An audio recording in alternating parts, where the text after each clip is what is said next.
Hello, everyone. Welcome to In The Cordon, the place where every cricketer wants to be. I'm your host, Callum Dunk, and thank you so much for tuning in for another episode. As an Australian, I woke up pretty disappointed this morning after what happened in the Test match last night, and um, I thought Australia were a genuinely great chance to win this World Test Championship final after setting South Africa 280 odd to win the final, and South Africa just battered spectacularly, and that's down to Aidan Markram and Temba Bavuma, who really shored up this game for South Africa. And there's so many different talking points that we're going to touch on throughout this episode. First of all, I do want to congratulate South Africa, and I've been very critical of South Africa, especially when they decided to send a seed or D grade team to New Zealand about 18 months ago for a test series. And so their players could play in the SA20, and I understand the importance of the SA20 for South Africa and generating revenue for Cricket South Africa.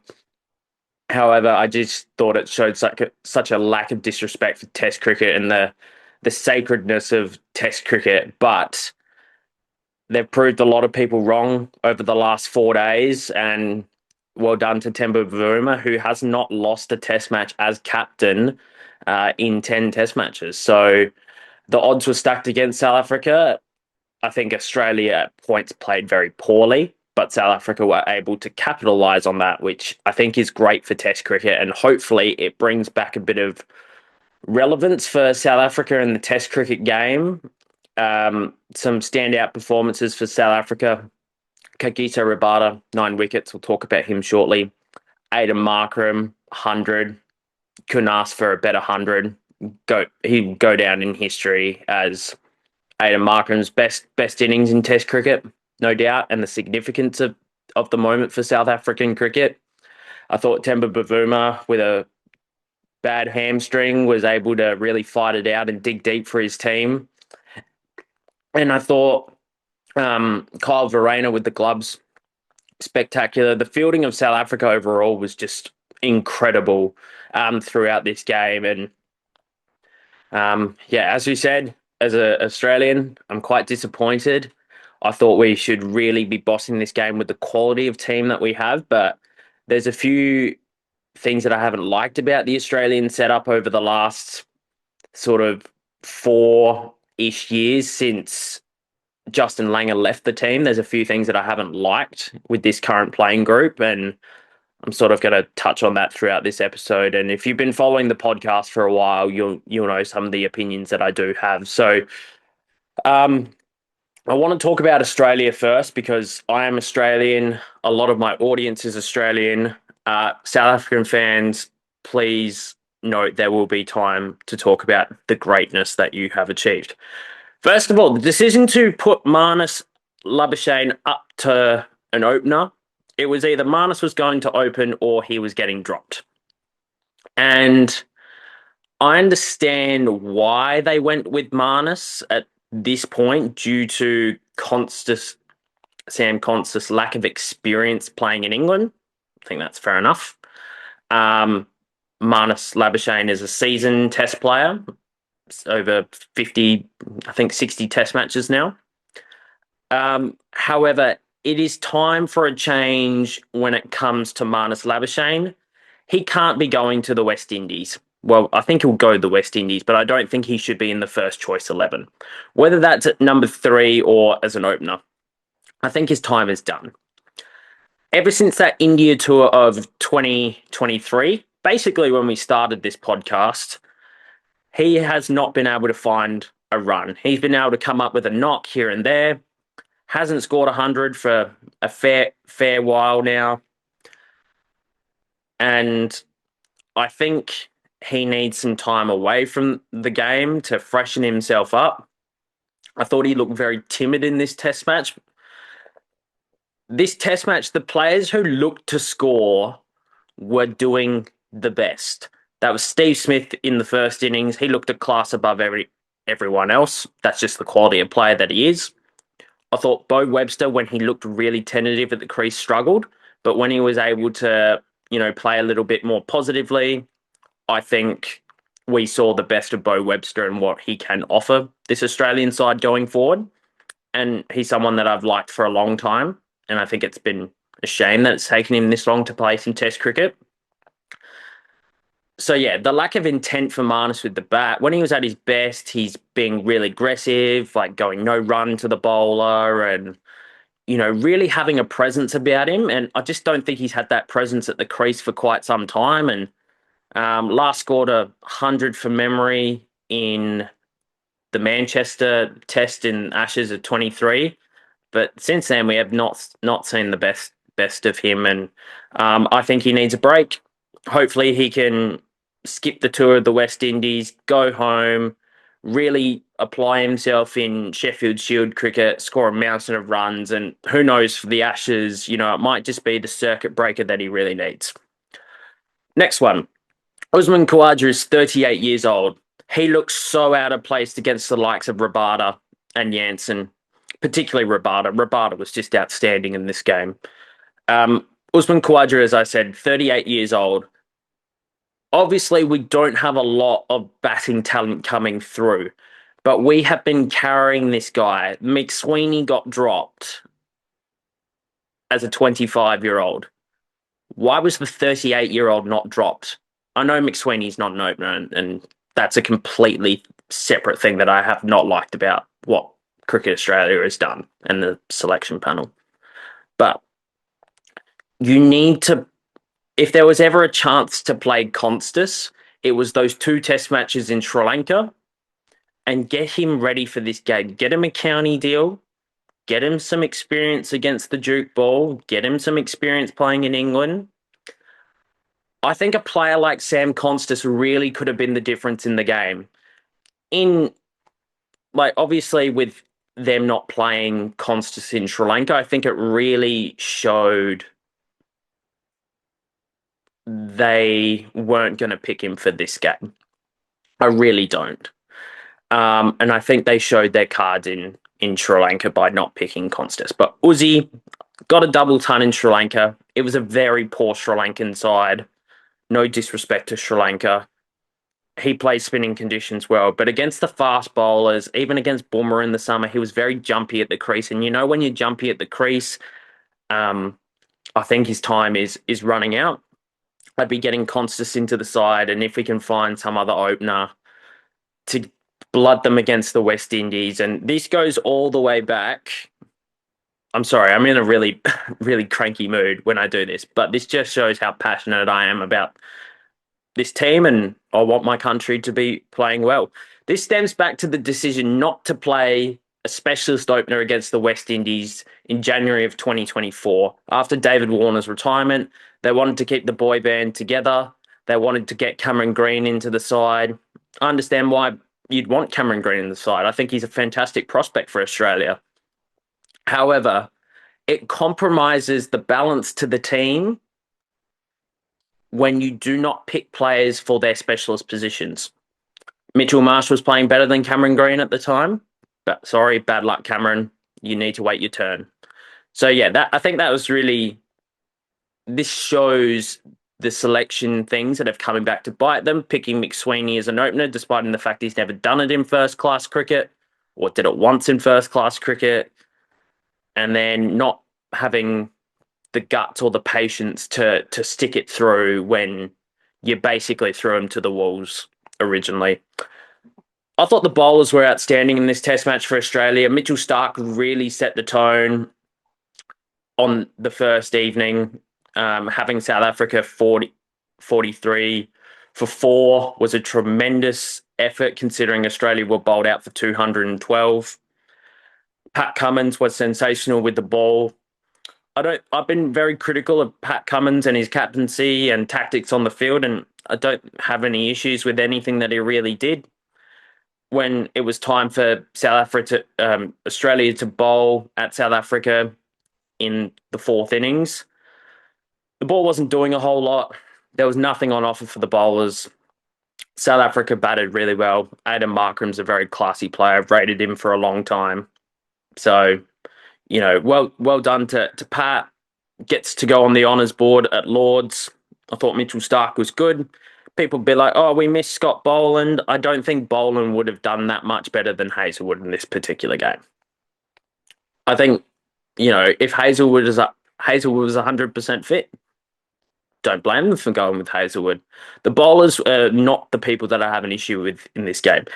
If Australia managed to get a final innings lead of 350 for South Africa to chase, I still think that, Australia go on to win that game. Nathan Lyon would have come into the game a bit more, would have gone deeper into the game, so footmarks would have opened up for him. Nathan Lyon's got a pretty good record in England overall.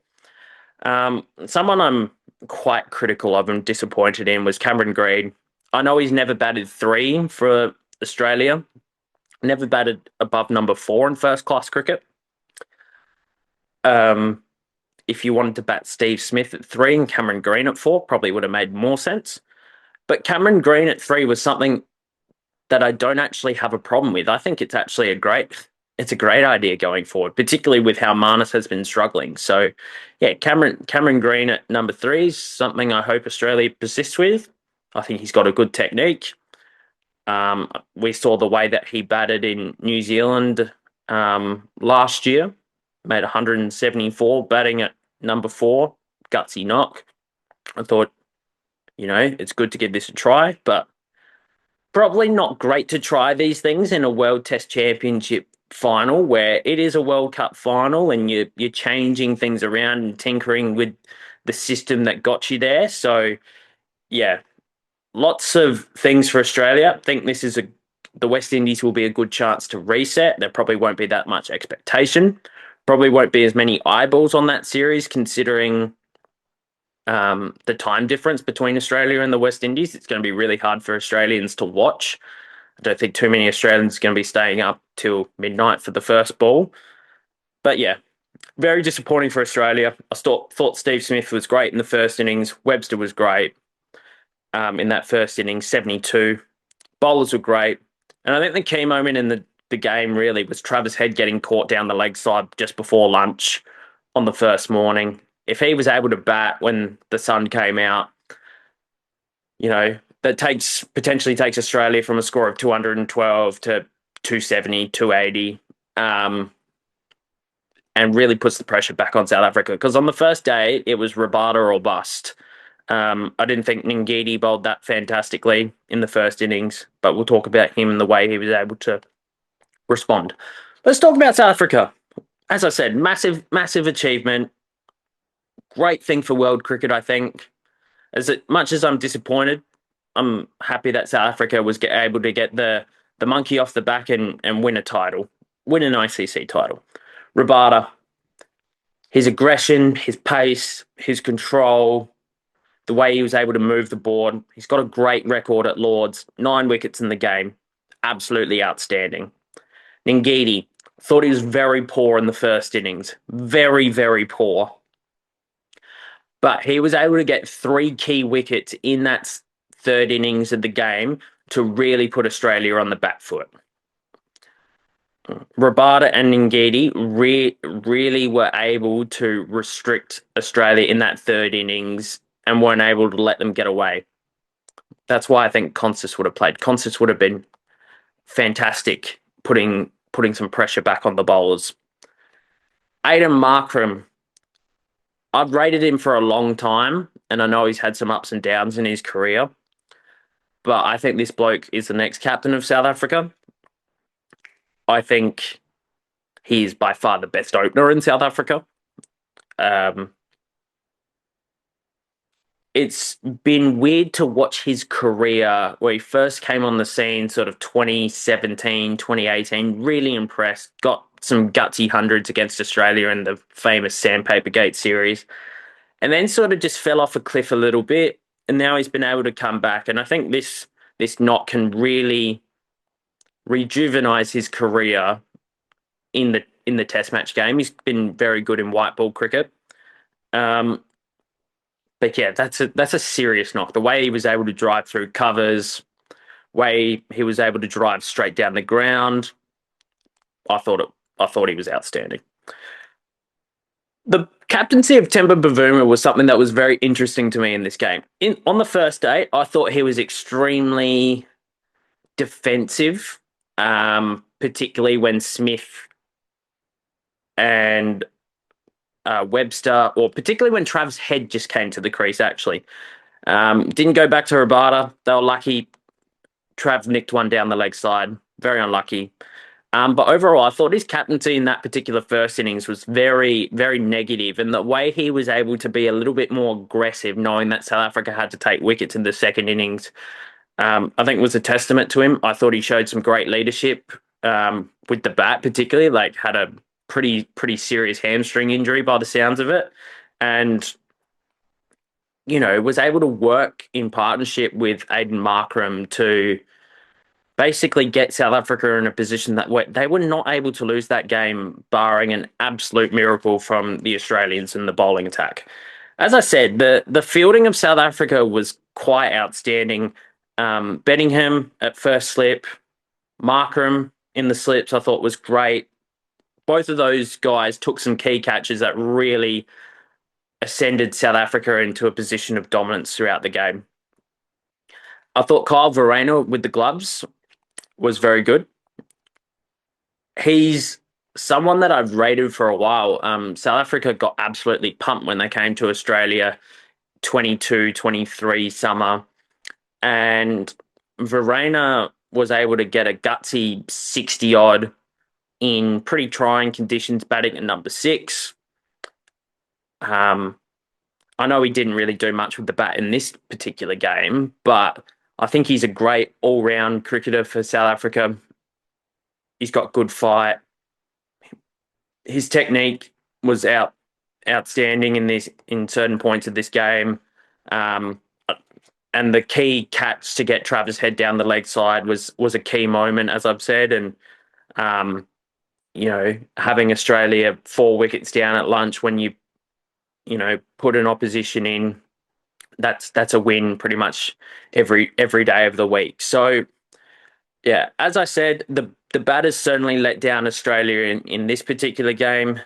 Rabada was outstanding. Aidan Markram was outstanding. Those were my two players of the match. I think Rabada had the biggest influence on the game. Just his sheer strike rate, willpower to get the job done, coming off limited cricket. We talked about his white line fever issues in the preview, but I think it was great that he made the game more interesting. And without Rabada, I don't think South Africa win this game. Aidan Markram, obviously, a spectacular 100.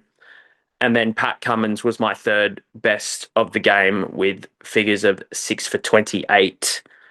So yeah, that was my thoughts on the World Test Championship final between Australia and South Africa. I think, once again, it's fantastic for Test cricket that South Africa were able to get up. I'm disappointed as an Australian, but hopefully this can be the start of the rejuvenation of Test cricket in South Africa, and hopefully we see more 3 Test match series in South Africa rather than 2 Test match series, and being willing to play more overseas, I think will be really important for them.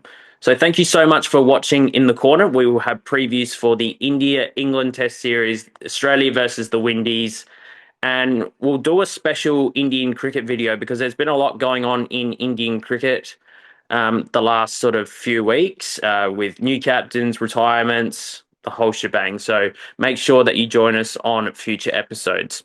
Cheers.